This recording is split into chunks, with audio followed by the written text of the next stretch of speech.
Hi, I'm James Carl Morrison. I bitch about it so you fuckers can listen. Oh, I'm really sorry, people, but I've just been to the dentist, and even though he hasn't given me any strong anaesthetic, I'm not going to be going on about unicorns in Yum Yum Forest or anything. I feel like complete shit. It's got to be said. So I might get this over and done with. I might ramble and rant on. I really don't know. Before I go on about Paul, though, I want to recommend a good movie. A good movie that I thought was going to be absolute horseshit, but it turned out to be really good. Fantastic Mr. Fox. And obviously there's been a lot of Roald Dahl adaptations, especially in the noughties, and this one is actually pretty good, so I'll give it a watch. I'm not gonna do a full review on it, like video review, because it's quite old, but oh, life's fucking horseshit, isn't it? It's too old, and yeah. However, I am going to do a written review on Rotten Tomato, so if you fancy giving it a goosey gander, you're all more than welcome. Right, on to Paul. Well, even though I really love Nick Frost and Simon Pegg, from the trailers alone, this movie sort of had the telltale signs of being pretty uninspired. You know, you've got two cliche characters, all the comic book geeks. They love Star Trek, and they're on a alien tour around America, and they actually bump into a real life alien. Meant to really be a tribute to the science fiction genre. To be honest, I'd rather sit for a good movie than 2 hours of like two guys giving like a blowjob to science fiction, or Steven Spielberg, as the case may be, or the case was for this movie.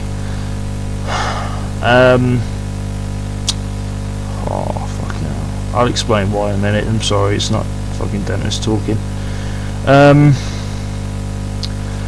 Well, I'm speaking negatively about it, and it was an okay film overall. However, what I will say is that the beginning completely flatlined. The dialogue was bad, and the cliched geeks, when I started being in my most cliche sense in a comic book convention.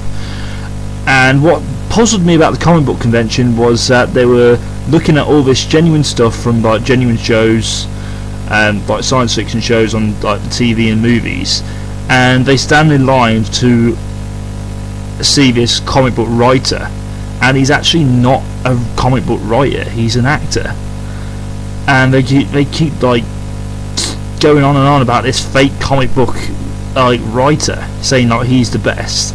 Why couldn't they have gotten a guy and a cameo role like Leonard Nimoy, or somebody who's actually contributed to science fiction? Guess it just couldn't get anybody, even though the ending would I'm not going to give away the ending, because the cameo in the end is fucking awesome. I really enjoyed that. Yeah, it really flatlined, and there was only one or two jokes I really liked, but you got to give it a chance. You have to be patient. Good thing about these guys as writers, their movies start at one point and they just tend to snowball. They just seem to get better as time goes on. Like Hot Fuzz, when that first started, I thought it was going to be an okay film with some laughs. It just got better and better, and it turned out to be a really epic film. Real cult status. Oh fuck! I'm sorry. I'm in a foul, shitty, terrible mood, as you can see. About the Steven Spielberg thing. There are a lot of quotes to Steven Spielberg in this. A lot of hidden references and tributes to Spielberg. I think this guy just needs a fucking hug. You know, he's suffering from like self-esteem issues. He wants to remind himself that he had made some decent movies back in the day, and yeah, he really needs a hug. So every time, if you ever get to see him, just give him a good old man hug, just for your old pal Morris, because that guy really is feeling low, like me at this particular moment in time.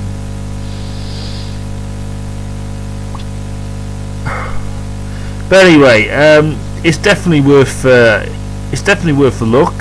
Maybe a DVD rental. Nothing really spectacular for the cinema. However, if you're in Devon, I would recommend seeing it at the Merlin Cinema. From Sunday to Thursday, it is a $2.99 for any seat. Awesome value, and especially good for this film. Seth Rogen was awesome, by the way. There's one joke which I don't mind spoiling for you about free tits, meant to be a Total Recall tribute. It just comes across as a rip-off, and yeah, that's all really I've got to say. Sorry for being a grumpy bastard. I'll hopefully cheer the fuck up, and you like my beard? More hair on my face than on my head. Awesome. Okay, I shall see you when I see you. Ciao for now.